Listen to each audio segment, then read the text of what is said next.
Dalawang microphone. Ano pa? Tinanong sa akin yan ng mga taga-RTVM, Radio Television Malacanang.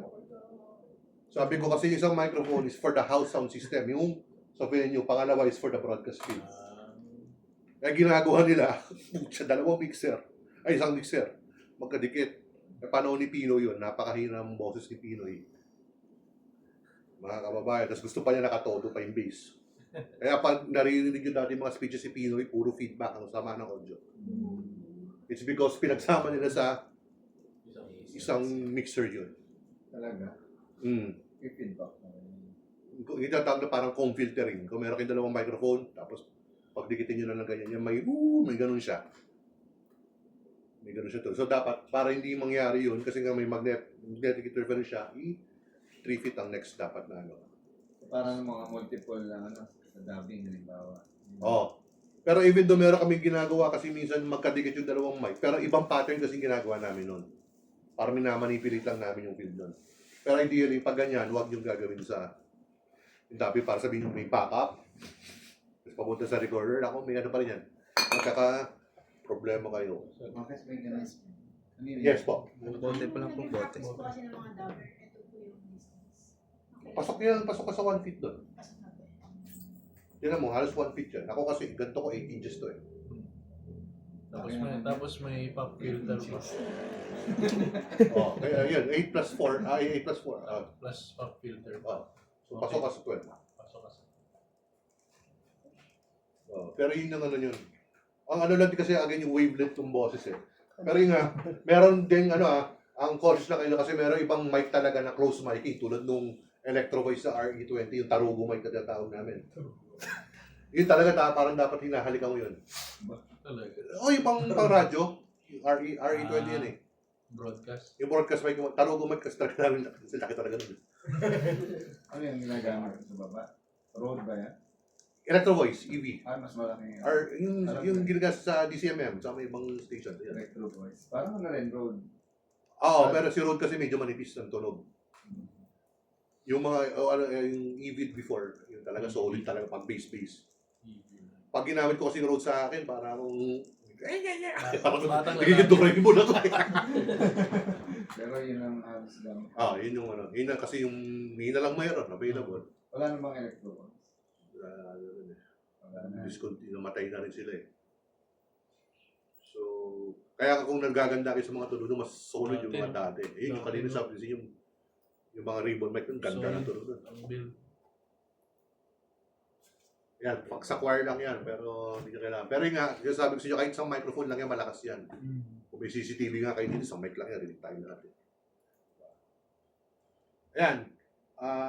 Kahit sa dubbing, pwede yan, place the microphones properly, use the minimum number of microphones para sa setup, sa gastos, di ba? Tapos, pag may mga choir kayo, baka meron kayong gawin, musical, balang araw, hindi malayo yan. Di ba? Hayaan nyo silang dapat mag-mix ng sarili nila. Hindi, again, sa engineer yan. Kasi nangyayari kayo sa mga choir ngayon, iaasa sa engineer eh. Paramihan ng mic. Meron malalaking malalaki yung... Tinutulungan ko yun, yung mga malalaki nasa TV na religious groups. Dami-daming mic, 40 mics yun. Pero gumagana na talaga doon, 4. Oo. Para maganda lang. Para maganda lang tingnan nila kasi feeling nila hindi sila makakanta pag wala yung microphone na hawak nila. Or minsan alam nila pag patay yung camera, tahimik yun. Pag pulang gano'n, hindi nila pagpatay. So, yun nga yung ano, kahit yung mga ASAP at saka pre-recorded yun, hindi live ng singing doon. May mga booth singers pa nga kami ginagamit doon eh. Nasa likod lang. Binabayaran para magsintonado tour kaya pag si John Lloyd kunwari kumakanta. So, yun nila yan. Kaya rin malakas ang ilaw guys sa stage eh, para masilaw yung artist, para hindi kayo makita, mawala yung stage fright. Tapos bukod doon, ito naman ginagano yun para yung lip singing hindi makita.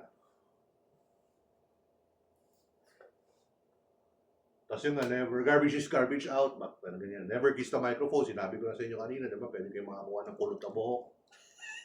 Don't drop it, less is more, and use the right microphone for the right job. Hindi po kasi tumutunog pwede na. Okay? Na-explain ko na rin yan kanina, di ba? So yun lang yung kung sa mga visual learners, ayan, flat mic, flat frequency response, pag tama yung hawak, Pag kinap, nagkakaroon ng bump. Yan. Kaya nagkakaroon ng parang mga feedback. Kahit hindi siya live, kahit sa recording nangyayari yan. Okay? So, mga mics yan, yan.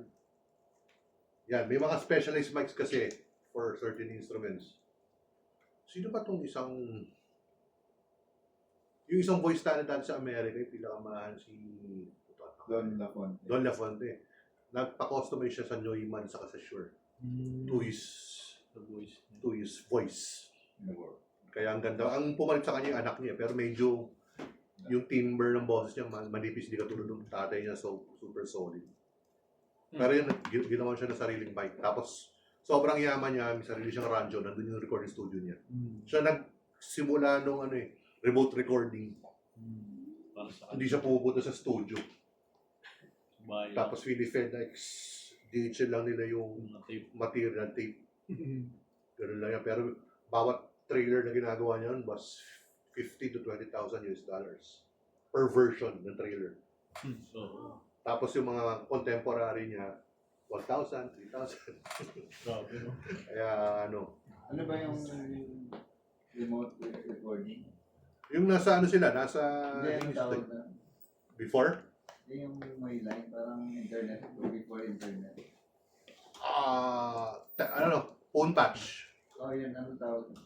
Meron pang ibang term na. Phone patch telephone. Shucks, nasa dulo na ko. Alam mo, Nasa dulo ng ko. Pero kasi ngayon, ang gamit na namin ngayon, audio movers na ngayon eh. May software na kami ginagamit ng audio mover. So kahit wala akong, may delay lang siya na 1 second. Ay, half a second. Shucks, ano nga yung pangalan na? Nasa dulo, mamaya. Malala ko yan. Pero may ganun yung mga dating mga diskarte. Hindi naman sa tamad. Kasi minsan, sasabihin mo lang naman linya na ay, good morning o good day. Pucha, layo na pinuntahan mo, tapos yun lang. Tapos na recording mo. Lalo na ngayon, magkano pamasahe, di ba? So, magkano bibigay sa iyo, TF, wala na. So ngayon, with technology, pwede nyo manahin yan. Pero kasi kailangan pa rin ng iba ng quality control. Kaya pinapupunta pa rin kayo.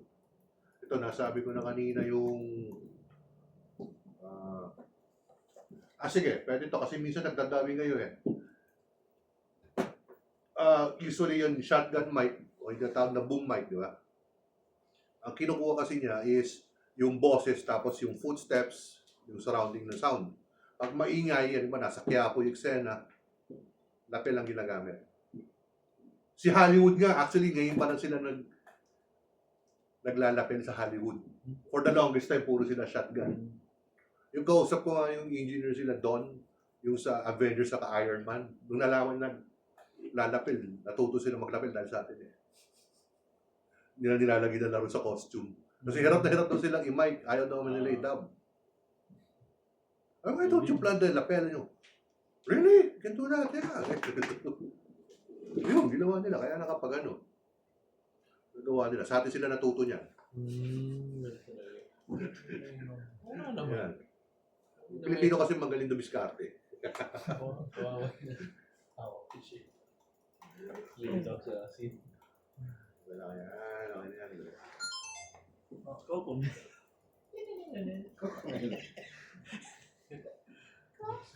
Hindi nyo kailangan yan, hindi nyo kailangan yan. Sabi na tayo ng streamer system.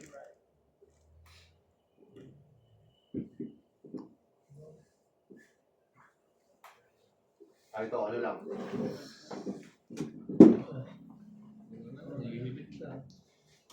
Ito, anong mali dito?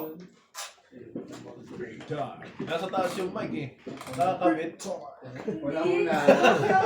Abang ko sa... Mali yung mic na ginamit, condenser, dapat, dynamic, tsaka, Ang pick-up niya nasa gilid. pick up niya lahat. So, peke yan. Actually, yung primary microphone niya, yung sa binabash ko siya, 15,000 pesos yun na lapel. Ito, $3,000 na microphone. Bakit yun hindi niya gina-direct mic? Tapos natutok dapat niya pag hindi pa Correct. Ginagaya niya si Jaylee na ewan ko eh. Siguro, nabaksak na lang yung microphone. Ginawa na lang props. Props na lang. O, ginawa pang, I don't know if you're aware. No, dahil sa'yo, kung ikaw ay Sumbong-sumbong. Diretso pa. Isang sira. Ayan, pakihanap yung microphones ko. Uy. Nasa ulo Ayun, ng oh. babae. Yung itim. Oh, correct, kay kuya, kay girl, ate girl, kanina. Sa ulo nandun niya. microphone. Ito ulo ba? Dalawang microphones ko kay ate.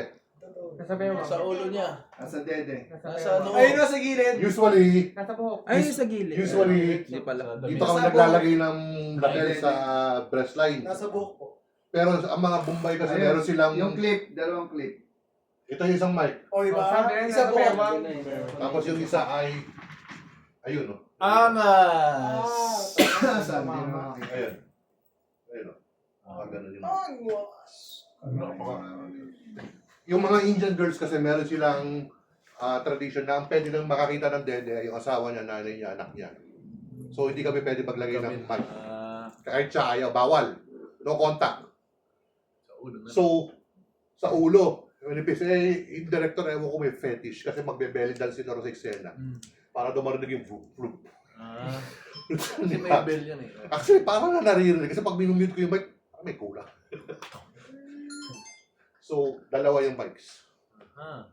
Kaya di ba, kanina sinasabi siya may hairdresser. Ang kaya ako lang sinasabi sa inyo kasi baka magaling kayo ng ADR. Kasi ako ang technique ko sa ADR, kung ano yung ginamit nilang microphone, yung field recording, yun ang pinapagamit ko. Kaya kung halimbawa shotgun ang ginamit ng original, lalagay ko ng shotgun dito, takataas.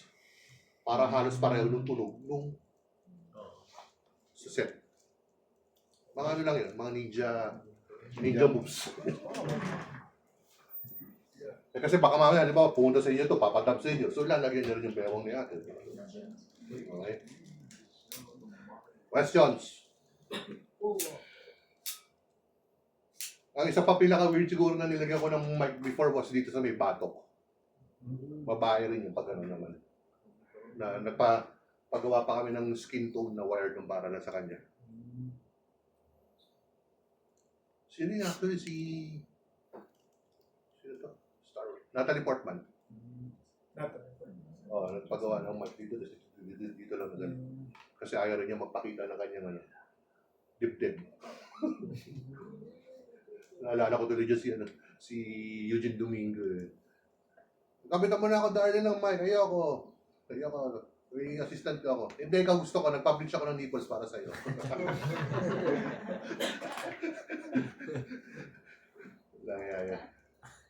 Ayan, ang proper way na pagsusot ng earphones. Tataka kayo bakit laging nahuhulog o baliktad ang label. Ganyan po, naka-hook sa tenga. Ayun pala yun. Hindi yung ganito na... Di ba nagganyan kasi? Kaya nagpauso. So, ganyan ang tamang pagsuot ng earphones. Kaya kahit magpulit ka mag-ano niya, hindi basta-basta mag-o-fall yan. Okay? Yan, isa pa yan si Kuya, di ba? Nauso pa yan nung pinapasubong gano'n. Kaya ka na? Actually, kung naka-over the ear yan, sakto yan dito sa jawline niya. Pasok yan, ririnig yan. Pero malakas naman yung microphone guys yan. Kahit dito sa may bewang, maririnig yan. Okay? Okay, speaker tayo. So ito yung mga types of speaker by frequency. So tweeter, yan yung sa high frequencies. Squawker yung sa mid. Woofer is yung sa low. Super tweeter, yan yung naririnig yung sa mga jeep o tricycle. Sobrang taas. And subwoofer. Yan, sa mga videoke, di ba? So types of speaker by dispersion, sabihin yung tapon niya, short throw saka long throw. So syempre itong mga speaker natin dito, puro short throw yan. Pag gumamit tayo ng long throw dito, kahit mababa ang volume doon, bingi tayo rito. Pag ginamit naman itong mga to sa basketball court, sabog. Kasi persado siya. So dapat tama lang din yung tunog. Kasi lalo na sa mga public school, nakuuso-usin, lalo na yung dati may karaoke lang. Tapos buong gymnasium, tapos nakatodo pa yung echo po. Ma-echo na nga yung lugar, binigyan pa ng echo. Wala ka na maintindihan. Kahit sa mga government office, di ba? Sa LTO, NBI, may reverb pa eh. Pang karaoke, video okay. Trompa pa nga. Ano yung trompa? Mga horn na ano eh. Samanan. Mga kaibigan. Naalala ko na naman doon sa NBA, may kasabay ako eh. Apelido niya, Bagong Gahasa. Miss Bagong Gahasa, Miss Bagong Gahasa. Ano? Ang ganda pa naman ng babae. Bago gahasa. Pero apelido niya talaga Bagong Gahasa. Yun Ganyan lang. ba? Kawawa naman ang Kawawa buong nga. pamilya. Gusto ko sana ibigay apelido ko eh. Kaya lang, yung middle name pa rin. Doon pa rin. Doon pa rin eh. BG.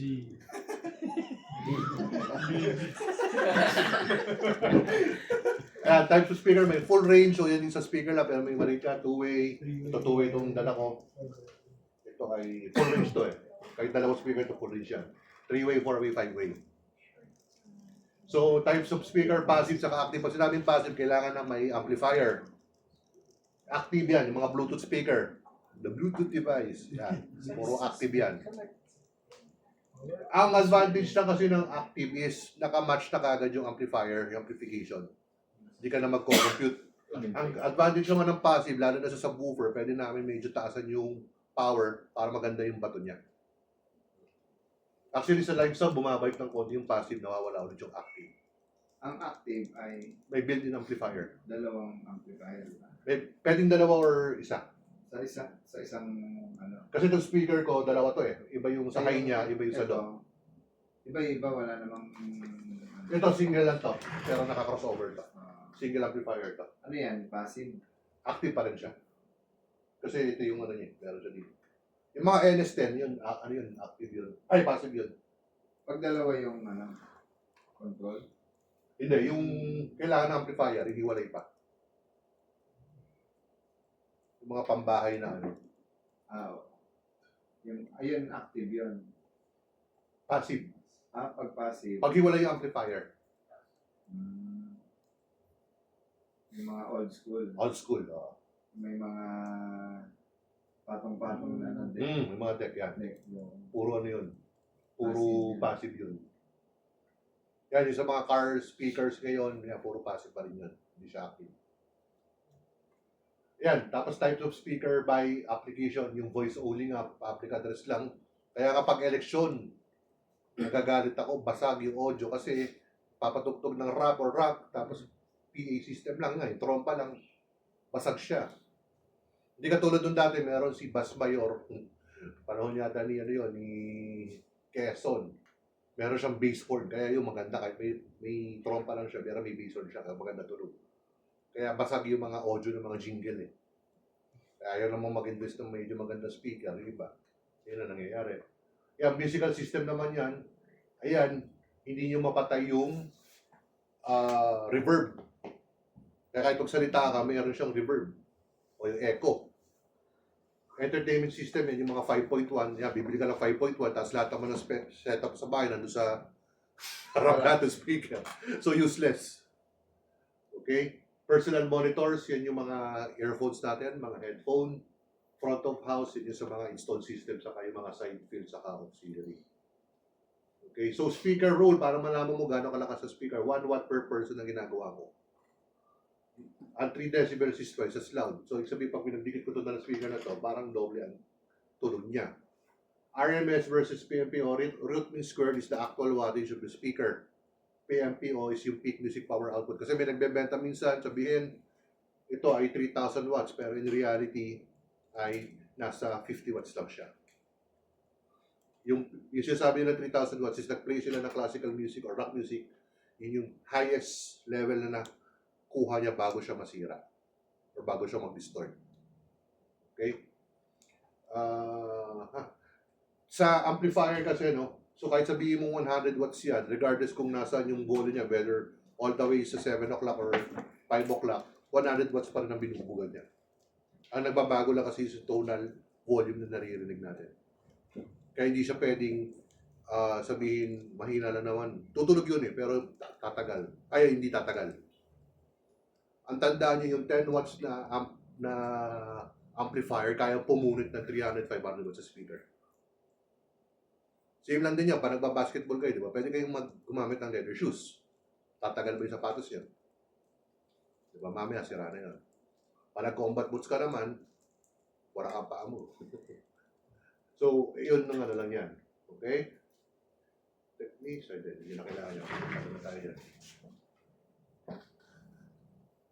Dito na tayo sa cinemas.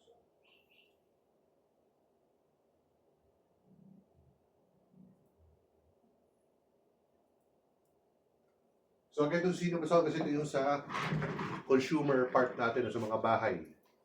Okay. So, may mga cinema format. So, meron Dolby, Ultra Stereo, saka Sony, saka DTS. So, nung unang panahon, yan yung optical sound recorder, negative siya. Mga 8 to 10 feet high yan. Sobrang taas. Tapos, yung projector ng film before was tatlong lamp siya.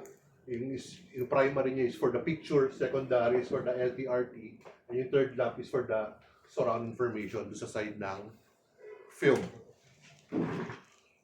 Kaya nga dati, pinapayo ko nung film pa, manood kayo ng film on the first 2 days nung hindi pa sira yung film. Kasi sure na buo pa yung maririnig nyo. Kasi minsan nangyayari yata yung nanood kayo, di ba? Parang bukang-buka yung sound, tapos bigla gitna na naririnig nyo. Kasi nag-switch siya rito sa LTRT. Kasi may tatawag natin lagarista yung mga taga-takbo ng film. Yung haba ng kuko nun. Minsan nagmamadali na itatakbo mo ng MCS, ano ba, tapos papuntang SM. O Glorieta. Eh, dikit-dikit yun, isang film lang kasi yun. Yung haba ng kuko, tapos tumakbo, mamadali. Wala ka na pag gano'n. Punit-punit o nasisira yung film. So, yun yung isang mga namatay na trabaho. Anyway, so yun yung ano yan. So, nag-start yung Dolby Mono noong late 70s. So, center lang siya. Lahat ng boses at saka music and effects dyan na lumalabas. Tapos noong 1980s, lumabas yung tinatawag na Dolby Stereo. So, left, center, right. Ang music and effects sa left and right lang, lahat ng dialogue lumalabas sa center lang. Hindi pwedeng lumabas doon sa left, hindi pwedeng lumabas sa right. Hindi siya tatanggapin na standard. So, lahat ng dialogue again nandun lang. Tapos noong 1990s, lumabas itong Dolby SR o yung tinatawag na 4.0 surround sound. So, same thing, ang boses ay nasa center lang, ang music and effects nasa left and right at saka sa mono surround. So, minsan ang daya ng mga sinihan, actually hanggang ngayon, dinadaya nila yan. Pag-play sila ng trailer ng halimbawa Atmos o ng ano, Dolby Digital 5.1, so gumantulog. Tapos pag-play ng pelikula, mono lang. Kasi lalo na pag local, akala nila mono pa rin ang film, hindi nila alam, nagpo-5.1 na kami. Pero mo, pinaghirapan namin yan. At saka kaya mahal lang binabayad nyo sa film ngayon, it's because of the sound format, hindi dahil sa picture. Kasi halos lahat nga ngayon ng sine ay naka-Atmos na. Diba? Ang Atmos kasi starts at 300 ngayon eh. Ang Dolby Digital nasa 280 to 300. Pero minsan yung ibang sinihan, nandudugos na ngayon. Kaya wala na rin nakakapanood ng ano. Tama. Tapos noong 1995 yan, hiniwalay nila yung surround sa likod. Naging left surround, right surround lang. So ito yung naging standard sa broadcast din. Ngayon kaya siya 5.1 kasi ito yung part lang ng spectrum, ng frequency spectrum, hanggang 125 Hz lang siya. So, yung 5 is left, 1, tapos 2, tapos 3, tapos 4 yung sub, tapos 5, 6. So, ewan ko na kung yung mga materials, ito minimum standard yan eh, ni nila Netflix nila Amazon 5.1. So, again, lagi ang boses lang dapat nandun sa center. Hindi dapat magkaroon dun sa left, right, o lalo na sa sub. Kaya yun ang dapat alihin nyo. Dapat mabandayan yan. Pero tulad ng lahat ng system si Dolby kasi backward compatible siya. So kung 4.0 SR yan, automatic magkoconnect yung dalawang to. Magiging mono siya ulit. Tapos mamamatay yung subwoofer. Tapos pag Dolby Stereo lang, yun lang tumatakbo, left, center, right. Wala rin yung subwoofer. Pag mono lang. Okay? Tapos, noong 1998, lalo pang nakokok si Dolby, hiniwalay pa yung surround. So, nagkaroon na ng rear surround talaga, tapos left surround, right surround. So, ito yung naging 6.1 or 7.1 na tinatawag din nila. Kasi yung sa 7.1, actually, hinati pa nila itong left rear surround saka right rear surround.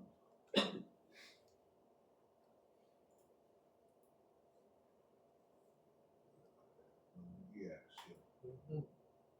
So si Ultra Stereo naman, so luma-luma na to.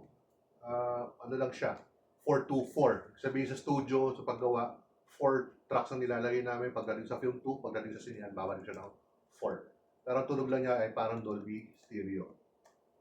Si Sony naman, SDDS, naglagay lang siya ng left center at saka right center. Pero same thing, lahat ng dialogue ay lahat nasa center. Hindi lumalabas doon sa left center, left, saka doon sa right center, saka sa right. Puro M and E lang din lahat yun. Kasi daw, halimbawa, pag may dumaan na try nung ano, mas ano daw, mas smooth. Kasi daw kay Dolby may bonus daw yung yung ano. So, yun lang naman pinagkaiba nung sa SDDS at saka sa Dolby. Si DTS naman, wala naman siya technically ginawa for ano no, for sound. Nagano lang to. Naglandi lang si Spielberg. Kasi sabi ni Dolby, ano daw siya, Dolby Digital, pero nasa film pa rin siya. So gumawa sila ng sariling, parang may CD player sila. Hindi na masyado pumatok to sa Pilipinas kasi hiwalay pa yung dismahal bukod sa film. Pero ang first na nagkaroon ng DTS dito ay si Walter Mart. Sila ang first DTS dito sa buong Pilipinas. Kaya dati masarap manood sa Walter Mart compared sa Glorieta. Saka yung Wala na ba? Iba pa yung IMAX eh. iba pa yun. IMAX naman, ano yun, 70mm malaking film. So ito yung pag tinitin natin sa microscope, yung ilalim, ito yung LTRT, left total, right total. So talagang literal siya na waveform. Nabasa siya. Ito yung Dolby Digital or yung AEX na information. Para siyang QR code, di ba? Tapos ito yung Sony na SDDS audio. Kaya makikita nyo isa sa film, di ba? May Dolby, may SDDS. Yan yun, kasi usually pinagsasama na sa isang sprocket hole yan. So ganyan lang yan. Inaabot ko pa yung mga torotot, ang ginagawa torotot, yan ay hindi na natin nasayang yung mga film. Yan, si THX naman yan, puro kalandian lang ginawa niyan, ay tinanggal niya yung KKK. Alam niyo ba yung KKK kasi niyan? Kataas-taasan, kadilindiliman, kaduluduluhan. Gawain. Mga ano yun dati, the moves. Doon kayo pwesto, doon mas maraming tao mag-shota kasi pwede kayo gumawa pa ano ron. So, Mas binaba kilala po nila. kasi yung monitor. Ah? Mas kilala po yung So, mas malapit daw sa CR. So, si THX ang ginagawa lang niya, sabi niya, dapat yung mga wires nyo ay gawa sa ginto or sa silver. Bakit? Ginto. Gold is the best conductor of electricity. Next is silver. Third is yung tanso. Yung ginagamit natin yung bronze. Pero ninanakaw pa rin, di ba? Ang problema na kasi sa gold at saka sa silver, pag mababali siya kagad. Okay. Pero even though yung optical cable din yan, ganun din naman yun. Glass yan eh. Yung mga optical cable, glass talaga. Kaya pag na more than 90 degrees din yun, pasag din yun. Putol din. Tapos ang ginawa lang niya, kasi dati kami, pag nanood na sini, pag punong-puno yun sa first row, kung nanood kami, nakaganyan na kami. So ginawa lang nila, tinanggalan nila yung first 5 rows para malawag. Para kasi ang sinasabi ng THX, kahit saan papunta sa sinihan, equal yung ano, yung bayad. Pero kasi hindi sabi pa rin nila, yung best pag sinihan talaga, doon sa may middle part, doon sa first part ng balcony. Kasi orchestra yung tawag doon sa babae. Bakit orchestra? Kasi yung mga dati sinihan ay mga opera houses na kinonvert. And may live na opera talagang tumutugtog dati ron. Kaya yun yung opera balcony. Mas plus 30. No? 30 tama ba? Obvious sa doble. Pero ang sarap lang kasi dati, ali ang sini. Sa best ka lang manood, pwede kang bumalik mami. Ibang katik mo eh. Dati no, pwede rin. ulit-ulit yun. Ulit-ulit lang. Anytime ka rin kasi pwede pumasok. Ihi ka na, labas ka, ay balik ka na ano. Balik ka mamaya, pwede na. Ngayon, wala na. One time lang. Dolby Atmos. So, ito naman, meron na siyang ginagamit na overhead speakers. Ang maximum niya is 64 speakers. Tapos, now, sound can easily travel. So, hindi na siya naka-fix yung dialogue sa center. Kahit saan mo na siya pwede ilagay, pwede na ngayon. Tapos, yung mga sound effects, sumasabay na rin sa camera pan. Tapos, it really envelopes yung viewer. And you can really now literally hear the whole picture. Kasi dati talaga parang medyo kulang eh. Sabi ko nga kung siguro yung feng shui dati, Atmos na ginawa, siguro mas maraming ano. Yung narinig, yung napanood nyo kasi yung narinig yung feng shui 1, 40% na lang yun, 60% pinatanggal ng Star Cinema sa akin. Masyado doon nakakatakot yung ginawa ko. Kasi diba ginagawa niya, pipigit daw kayo. Natatakot kayo. Eh, naramdaman daw nila si Lotus Street, nakatayo siya kanila. Sabi ko, pucha 5.1 pa lang yan, paano na lang kung Atmos yun. Yun lang. Tsaka ano daw, masyado daw ako natulog foreign. Hindi daw tulog Filipino film. Ngayon doon ko lang nalaman na bakit ang panga natulog ng Filipino films natin. Kasi yung mga producer. Ayaw. Eh, kailangan mo naman sundin yun kasi pag di mo sinunod yun, di ka babayaran. Pero si Chito Ronyo, gusto niya. Wala kami magawa rin sa mga big wigs dun sa Star Cinema. So yung first na film under Atmos was yung Life of Pi noong 2012 yung nilabas. Tapos yun, yung mga Habit, yung Iron Man. May video ka naman sa screen. Si Juice, kung napanood niyan. Yes. So ito naman yung ano, kita yung format no. So same pa rin, left, center, right, tapos ito yung left surround, right surround, rear surround. Tapos ito, mga pink overhead speakers yan. Tapos ito additional speakers lang dinagdag dun sa harap. Tapos yung subwoofer ngayon, dati kasi 1 lang, no? So ito, 4 na. Meron 2 ron, yung green, tapos yung 2 blue rito. Para mas solid lang yung tunog. Actually, natuto sila sa amin sa live sound. Sa live sound kasi maraming subwoofers eh. Kasi yung 64 speakers na yan, kailangan mas solid. Kasi kung walang subwoofer na, nipis ng tunog, nasakit sa kaya ganyan. So same as ano nga, yung sinasabi ko nga sa inyo, backward compatible yan. Kung 5.1 lang yan, mamamatay yung ibang mga speakers. Ito yun ang nagsiset up kami doon sa Green Hills Cinema kasi sila yung first na Dolby Digital dito sa Philippines. Tapos yan, 4 speakers yan. Tapos yung left, center, right, nandun sa likod ng screen. Okay, so dapat kasi pa nag-mix kayo dun sa boses, usually kami naka-plus 3 yan eh, pag minimix yan, para lutang na lutang dun sa format. Yung nga lang kasi pag finod mo minsan sa stereo, either sobrang lakas siya or minsan nawawala, nagkakaroon ng phasing. Kaya dapat alam nyo kung ano yung final na specs na hinihingi sa atin. Dati kasi pa nag-mix yan, hiwalay pa ngayon with Atmos kasi pwede ng isang mixing na tapos nakaderive na lang yung mixes. Dati kasi maganda pero ang hirap lang doon kasi kung 2 hours yung pelikula, 2 hours yung render namin ng SR, iba pa yung sa stereo, iba pa yung sa 5.1. Pero ngayon, isang upuan na lang, re-render na lang siya. Kaya, tapos ito yung itsura talaga ng mixing suite. Talaga parang siyang sinihan. Bad trip lang ako sa ganyan pag humihilik yung director doon sa likod eh. Umaga yun, habang i-edit ko sa ano to, sa sila naman yung first outside Hollywood sa Bangkok. Yung editing. So yung re-recording engineer, music editor, saka Foley editor, mixer, sabay-sabay. Kasi malaki yung mixer. Questions? Wala? May tanong kayo habang inayos ko lang dito yung sound ko. Ano nangyari dito?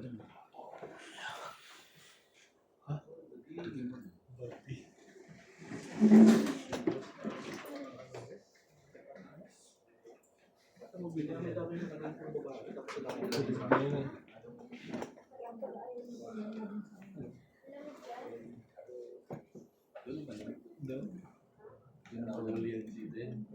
Malamig dyan, di ba? Uy, nahuli. Nahuli ka na. Game na tayo, ayan na. Nahuli ka eh. Den. O Den, tumutok ka dyan, saka ano. Sabi mo, inaantok ka na, di ba? Gusto mo, hands-on. Mamaya manonood daw si Sir Gerard. Singin natin si ano Den. Sa